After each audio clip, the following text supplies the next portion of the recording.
In this episode of Hitchhikers and Appetizers, our esteemed guest is YouMe WhatThen from the planet Who, What, Then, and the Where, Why cluster. It's a world where entropy is an aphrodisiac, and fun is historically viewed as the opposite of entropy. So roll up your towel into a pillow, lean back, and Prepare to learn why remaining calm makes the babies happen. Shut up and sit down.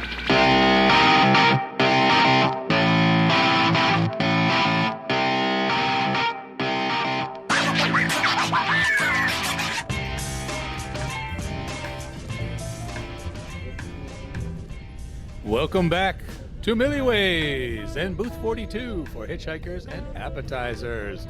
With me, as always, the eroticon to my 6, the bug bladder to my beast. Please introduce yourself. I almost wasn't sure who you were speaking about. You, Horatio. Now I know it's me. It's me, Horatio Zinn here, signing in, sitting here in booth 42. Thought I'd give the yin to the yang by joining us at the hip Oh, a little bit more. wait, are you talking about doing some kind of plastic surgery or something to actually bolt us together with something?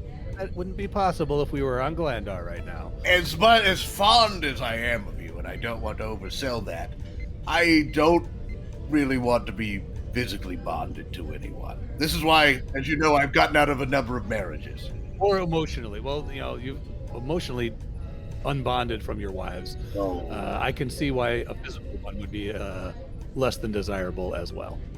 That would just, the physical would just add insult to injury. And just make the divorce more expensive. And what happens if she wants to take more of your half? Then I would weigh less. She or he. I don't want to judge. I don't want to limit you to the people that you might want to spend your time with. Speaking of spending time with someone, there we have a guest, and the guest is sitting there saying, "Oh, why am I here? You two seem to be just talking. Yes. Let's give our guest a chance to introduce themselves to the universe." Why, hello there. My name is YouMe WhatThen. Hello. You, me, what then? Very direct. I am struck by your voice and how calming and soothing it is. Oh, yes, it's one of the qualities of my people. It is the planet I come from, Who, What, When, of the Where, Why cluster. We really pride ourselves on our calm and measured demeanor, yes. You should pride yourselves on it because it is extraordinary. Why, thank you. You're too kind. You're too kind, Oh, Horatio. it's melodic, Stop it. musical. Do you sing? Oh, well, it's actually, that is our native tongue, is song. Oh. Yes, but fortunately, the babelfish, it evens things out, but we are a very noisy people generally. I think that's a perfectly wonderful word. You're too kind. Now, your planet's in the Who, What, When, Where, Why cluster, correct? No. My planet is Who, What, When in the Where, Why. Get it right, Trellis. What is? Did you suffer a brain injury, Trellis? No, it's just a lot to drink.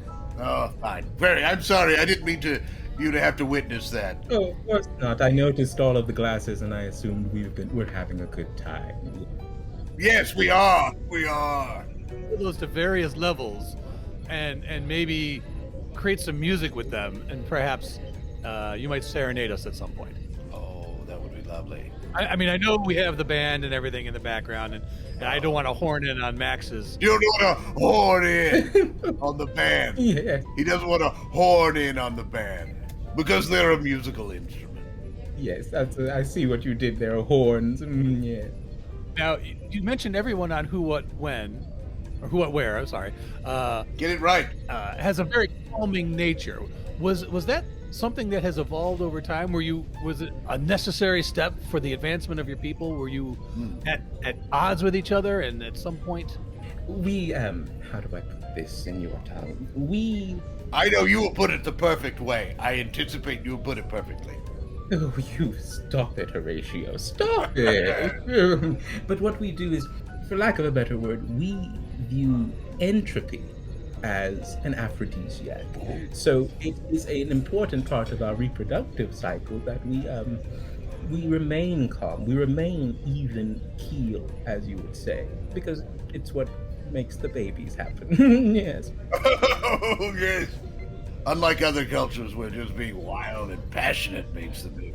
Yes, raucousness is not, it is the opposite for us. We don't do that there. Remaining calm. I'm sorry I have to write that. You may notice I'm making notes here on my napkin. I'm not gonna lie, the path to chaos is filled with fun Yes. and excitement. It's an easy path to go down. Yes, yes. Well, see, you might have noticed many people that come from my planet. We do enjoy coming to Millyways. You see, the end of the universe is, well, it's one of the best date nights we have access to. Yes, yes. Oh, very smart, very wise. Are you here with someone then? Did we pull you away, or is this? I had planned on meeting with someone. It just seems that they may or may not be here. But I saw two lovely friends here. Oh, good. Making the best out of it. That's what. See, once again, another lovely quality. Yes, yes. Was this a possible first date that you were going on? A little matchmaking back on the full planet? I assume you would call it matchmaking. Because everyone is so calm, it is more difficult to discover personality traits live. Yes. So we're often encouraged to meet with people that are recommended. And this was a first date. Yes. I've actually not met the person. I was hoping they'd come in with a card or a flag to wave or something, looking for you, me. I think that would be a lovely way to establish a blind date, is to have a sign that has the name and to stand there, perhaps wearing a build cap. Yes. Much like when I've arrived at a spaceport and someone's holding up the Trellis sign. Yes. So that I know that, oh, you're there to pick me up. Yes, on my planet we don't have those for that very reason. We don't use the space card because we don't want anyone saying, "Oh, there's a little date going on over there." No, we don't do that. Oh, it's a way of keeping some amount of privacy in your personal lives. Yes, instead we just speak the name of the person that we're trying to see if we're at the space trap. We just say, "I'm here for blank," and it shows up. It's lovely. It's very, very efficient. Fascinating. So, do you ever just say it and it just flows out in a beautiful melodic way, or? Well, we try to. No, but depending on the individual, you see, because some voices are more, how do you say, nice. Ah, nice, good. Nicer than yours? What? I find that hard to believe. That's not possible. Stop it. It's the Babelfish talking. We'll find out. We retranslate it back. So there wouldn't be a point where someone would be looking for their date and they'd come out being impatient, for instance, and it would come out as a bit of a screech. Well, yes, personality and emotion does have an effect on the song, you might say, yes. Ah, good. I was thinking if someone were looking for me in a blind date situation like that, it might start out as more of a pleasant, like anticipatory. And then when they saw me in the crowd, it would wane a bit in terms of saying, "Oh no, perhaps I should not have called out." Horatio, I think Yes. an actual date being blind would work to your advantage, though. Oh yes. I think it would. Because obviously you are much better unseen. I am. Many have said that sensing me is much better than actually being around me. And isn't the height of romance that mental connection? What do you think, Yumi? Of course, mental connection is truly the one true way to achieve romance. Oh, so the physical is not physical versus the mental. How important? Well, the physical has its moments of importance, but I view the mental connection and the vocal connection as being far more significant. Oh. On my planet, it is not without saying that many, when we meet for the first time, we do a little ditty, back and forth, a little duet, just to see what's our flow like, what's our blend. Is this an impromptu? Were there lyrics, or is it just octavizing, or? Typically, we do a little bit of just, and then they do a little, and then it goes back and forth. And if you and Horatio were to do that right now, let's say, pretend you and Horatio are meeting for the first time on this. How do you think that back and forth would go? Yes. Well, if I were to walk into the room and I were to see our friend Horatio, I'd wave my card. I'd say, Of course. and then I'd say, And then Horatio would respond with, Yeah. Would that be appropriate? I hope I didn't say anything offensive. "Oh no, it's not a matter of what you say; it's a matter of what you make me feel." Oh, very good. Did that make you feel not in a terrible way? I definitely sensed you. I definitely sensed you, Very good. as Trellis did say. I sensed you well. My powers are very weak at this point. Yours are very strong. Oh no! I just got dolled up for the evening. That's all. You're lovely. Wonderful. Used a lovely throat coat before I came out. You know, you have to be ready for anything. I love the throat coat. And it's double-breasted. A double. What I was referring to the tea, the drink that people drink. Oh, that! So this is not a coat around your throat. This is a coat for my throat to keep the throat coated and properly protected from the elements, but... I was afraid I was hallucinating again. Oh, no, you saw this. This is here, yes, but it's very good. It's more, wonderful. It's more referring to the preparatory beverage before one meets a lovely individual. That makes sense. I'm getting a little bit of a waft of something. Is that possibly a cologne or perfume you're wearing? Because it's not cumin. It's definitely not cumin. No, it's not cumin. Cumin? The spice. It's a spice. Oh, spice? Oh, we don't do that. We don't do Oh. spice. No. Spices are, and they go against everything we stand for. You see. Oh, no. They run the risk of affecting. Have you ever heard of allergies? Yes.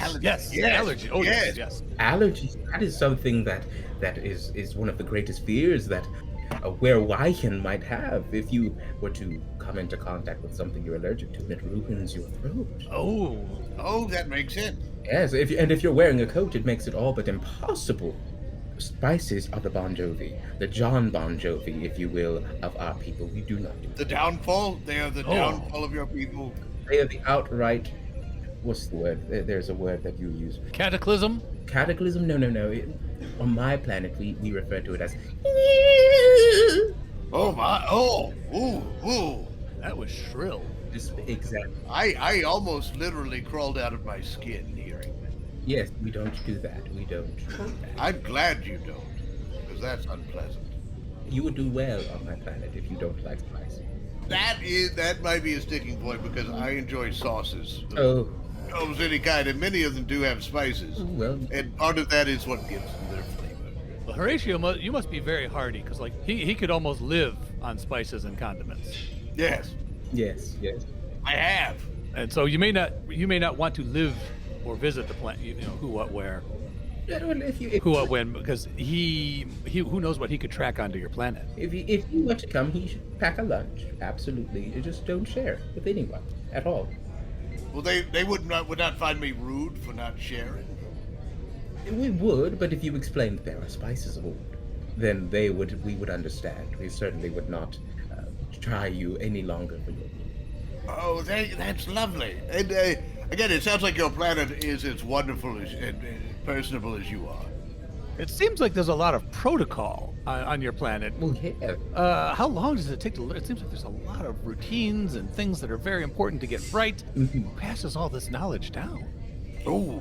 It's primarily passed down by our sires. You see, as I said, because entropy is an aphrodisiac, we have these things called siring permits. You see, you go to a place where you find your equilibrium, your blend, if you will. Yeah. And if you prove to the higher-ups that you have a proper blend, they then give you permission to do the thing. Oh, do the thing! Do the thing. Do the thing.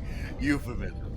They are my favorite. They are right up there with the entropy. It is euphemisms, entropy, just those two things together are perfect evening. This sounds lovely. It's like any just an evening spent throwing back and forth dirty things that don't sound dirty. I think that what a lovely way to spend an evening. You could go anywhere and have as lovely or as unlovely a conversation as you'd like. I have never tried that. I've always been fully upfront with my dirtiness.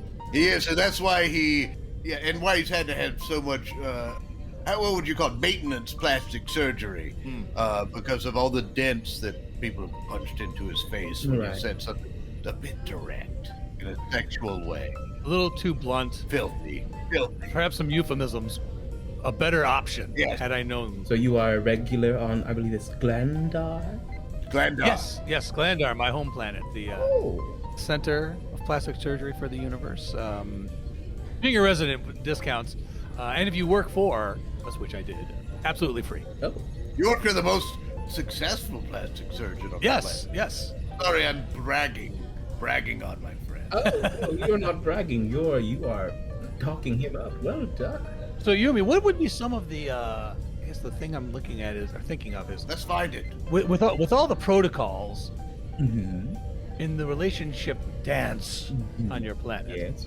Does anyone ever marry anyone from another planet, or would that just be too difficult of a thing to do? It is not unheard of. However, it is not advised. Purely because, how do we say, sometimes when you mix spice, it can create tension, and then bringing people home to meet the sires can always be a stressful time, especially if the blend isn't what your parents were looking for. I am not what any parents are looking for. I can tell you that right away. I can see you're talking about allergies. I can foresee an allergic reaction to Trellis. Yes. It's possible. It's always possible. Allergies are individual, as they say. Yeah. Which is why this is part of the reason why people typically come recommended individually. Yes. Do you ever do like tests on skin tests to see what you might be allergic to, personality types, whatever other things, qualities you might be looking for or looking to avoid in a mate? We do have certain traits. We use foreseeing tactics. On certain planets, they call it what is the word? Zodiac. They use that. Yes. They use matrices to help them understand. Signage. Yes, signage. That's the one. Help you understand. Yeah. This person has this set of qualities. This person has that set of qualities. They have dislikes, likes, and if you already, know if you do or don't, will or won't, then it makes things more efficient. Yes, by all means. That makes sense. You know in advance. That definitely begs the question then. What is the divorce rate on your planet? He wants to know because he has been divorced. Not so much. Well, one divorce, 23 wives all at once. Yes, one divorce, many wives. This word that you're using, divorce, it sounds like something I've heard it done, but Yes. I do not know this. So it would be if one of your couples breaks up. They are no longer they uncouple permanently. Uncoupling isn't exactly a thing. If you have a blend, you have a blend. What you would then do is you'd find potentially a third or a fourth or a fifth, if that's what's necessary. I've seen relationships that have gone all the way up into the low 20s. Oh, So you basically just keep in a way you're adding spice, adding flavors, different flavors to Flavors, blends, if we prefer them. blends. I'm sorry. Yes, my you're having a problem with one flavor, you dilute it with other flavors, so you don't have to actually maybe spend as much time with that flavor, if you get what I'm saying. And of course, eventually, an addition of another might assist wherever the disconnection might be coming, the lack of blend might be appearing, and over time, relationships expand and grow until eventually you find the perfect balance. I'm sorry. I'm just ruminating. I was trying to form a sentence, and then I started visualizing how efficient what you're talking about is, and I just started staring out into space. Sounds like some of these families could be incredibly large. Well, how large is your family? Yes. Of course, my immediate family, the siring process requires two, Yes. But it is me and my two sires, but their, how would you say, their choir, their chorus, if you will, is 9. Yes, that's 9 in the siring unit. Would that be like an average, or is it a normal, or higher, or lower? I don't have the statistics. Personally, that would be something you'd have to go to the directorship for. Oh, what's the directorship about? Is that just about the matchmaking, or is that who runs them? Exactly. They are the ones who are in charge of the planet. They keep a lot of those rules and regulations, protocols that you referred them to. They keep those in their place of keeping. Place of keeping. Is that the official name? Because that sounds like a wonderful thing that you could put up on a sign. Yes, you have your place of keeping, you have your place of storing, you have your place of leaving. If you have your place of throwing, if you have something that you don't want to keep anymore, that's what we call it. Place of throwing. Yes. That sounds like that could be a fun place to be. Yes, if you have things that are nice and small and easy to throw, but if you have larger things to throw, it can be chaotic as a word. I'm sure. I just enjoy throwing things. Yes, you have a lot of vagabonds and undesired spending time throwing. Oh, we might be welcome. I think we might fit into that category a little too well. So, the people that work at the place of keeping, are they elected, or are they people that just like pass down from generation to generation? You're a place of keeping person, and that's what you are. We've seen a combination. If an individual were to be particularly good at keeping, then they would pass it down to theirs. But if you are not very good at keeping, then we send you to the place of removing, and then we have a person brought in to replace the person who used to keep. Oh, very good. So you have someone waiting in the wings. No, we have a process. Oh, yes, that's true, yes. We enjoy our protocols, but if the protocol does not work, we will change it. That is a very, very smart way to go, because many planets are just incredibly stubborn. Yes, they have their ways, yes. They don't like gravity, but they just keep it there. I mean, Horatio, if Schenecticus had even one protocol, that place would be better. My home planet, Schenecticus, is known for bad planning all around. Yeah. Now, we do have protocols. The problem is they have not been coordinated. They are written down and lost, if they are written down at all. And so they are protocols, but they are next to useless. Protocol without keeping. You really need to... Most places could do with a place of keeping. Yes, we need to just... On Schenecticus, the problem is we can't find the place of keeping ones. And you might need a place of finding. We do. We need a place of mapping. Now, is there a protocol for fun on who, what, where? Because it seems like fun is often spontaneous and unplanned. How do you let loose? What do people on your planet do for fun? Oh, fun. Well, on my planet of who, what, when, we don't exactly... We don't view the word fun in the way that many planets do. Oh, this should be fascinating. Primarily because fun is historically viewed as the opposite in certain circumstances and circles, and the opposite of entropy, which is what we find attractive, because chaos is not necessarily attractive. So to have fun it's almost forbidden. It's almost frowned upon. If you Oh no. You may find confirmed bachelors and bachelorettes trying to have fun, to say, I don't wish to see anyone, I don't wish to be seen. It is frowned upon, highly frowned upon, to be having fun openly having fun. Open fun. That's not a crime. Is it a crime? It's not a crime, it's just not encouraged. It's not socially acceptable. Yes, it's not encouraged, because imagine, if you you are... All right, I'm putting on my imagining hat. You're walking down the streets on the planet of who, what, when in the where, why cluster, and out pops an individual. All right. And this individual is throwing their hands about and jumping up and down. This is what I imagine fun to be.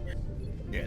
They might be throwing things not in the place of throwing, and they might be losing things that you would easily be able to keep in the place of keeping, and of course they do this, and we as a population, we view this and we say, what are you doing? This does not seem conducive to living. It seems chaotic. So there's never been anything that you've never thought about, maybe just breaking a protocol here or there, maybe a little one somewhere?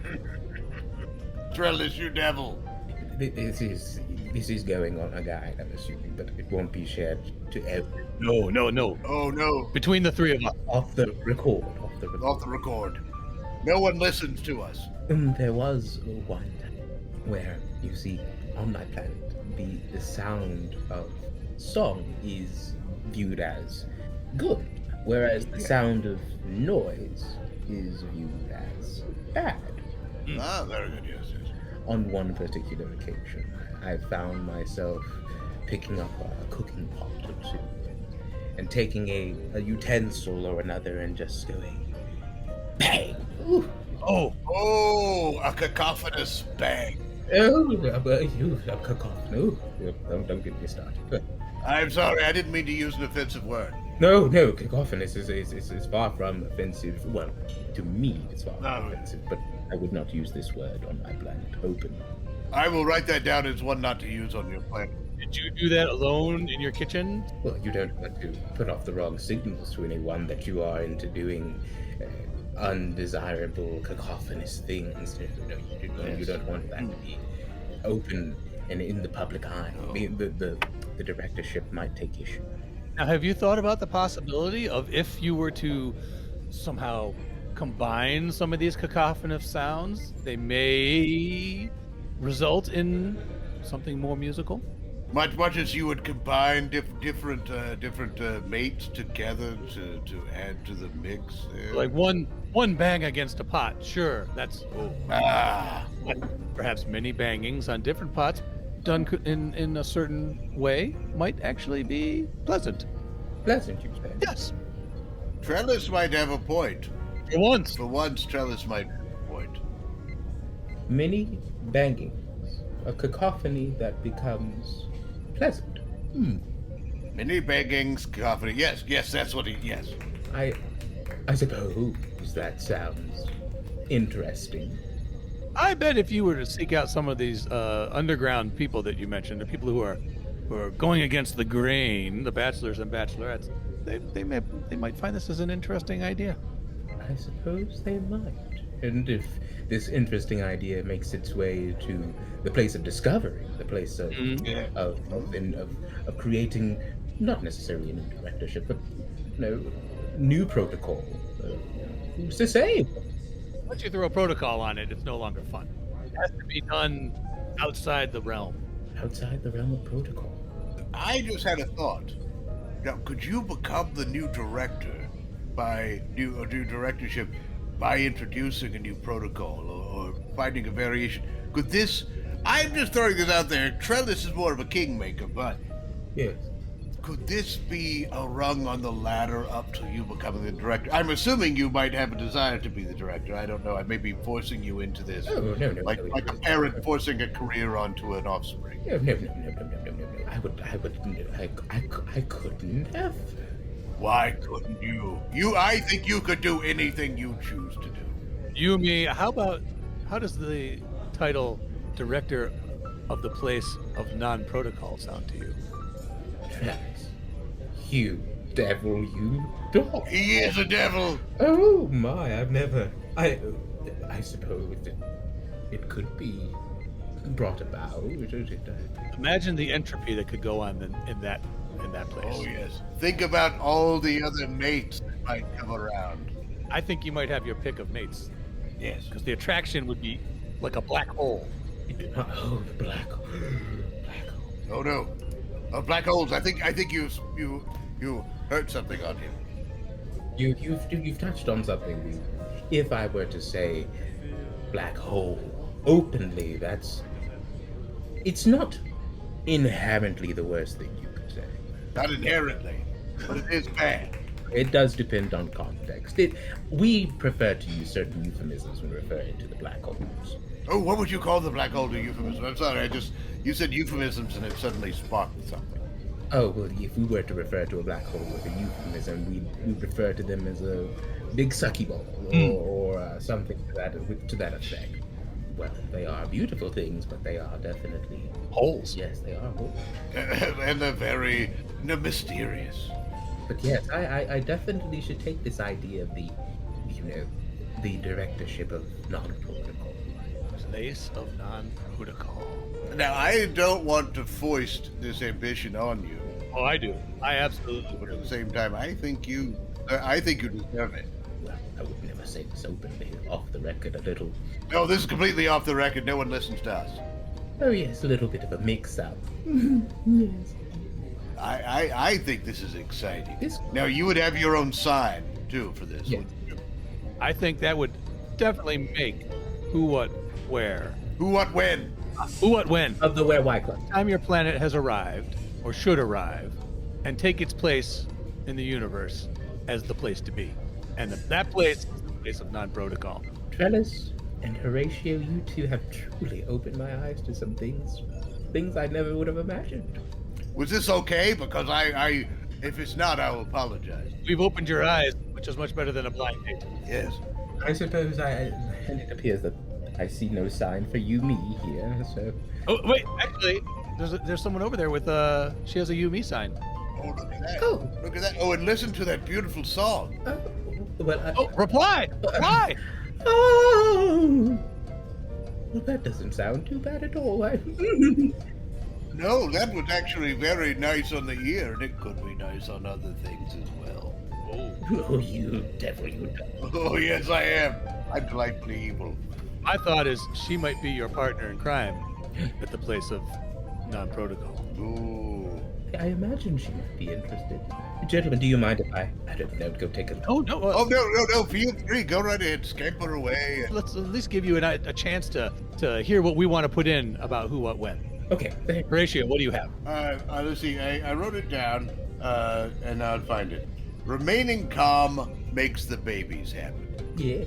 Oh, I like that. That struck me. That's why I wrote it down in mustard, in honey mustard here on my napkin. That really stains. You can't get that out even if you wipe it up. No, I wouldn't want to because it's a lovely phrase. That is a sauce. Yes, very very flavorful sauce. That yes. This is what people think. Because this is for everything. Who, what, when. What was it again? Who, what? It's remaining calm makes the babies happen. Who, what, when. Remaining calm makes the babies happen. I do think that is a fair assessment. Yeah. Well, fair and maybe is about as good as we can get. So, yes. A good might strain a bit of our muscle. Hit that submit button, Horatio. Type it in and send. Excellent. Yumi, this has been fascinating. It has, and lovely and musical. And I feel like also, again, I've made a difference on another planet. I think you have. I truly believe this will go down in some history books. It will definitely go to the place of history booking, yes. Ooh. I'm just hoping that, unlike many of other Trellis's advisements, this does not lead to tragedy. I hope so too, but I'm sure. Good. We both hope this. Which could be thought of as entropy. Chaos, tragedy. Tragedy does often follow chaos, but I make no promises. Tragedy and chaos often follow tragedy. I do hear this. This is an interesting thing. And if you throw in time, it's also comedy. A lot of time. Quite a bit of time after something Trellis has been involved in. Then the comedy comes.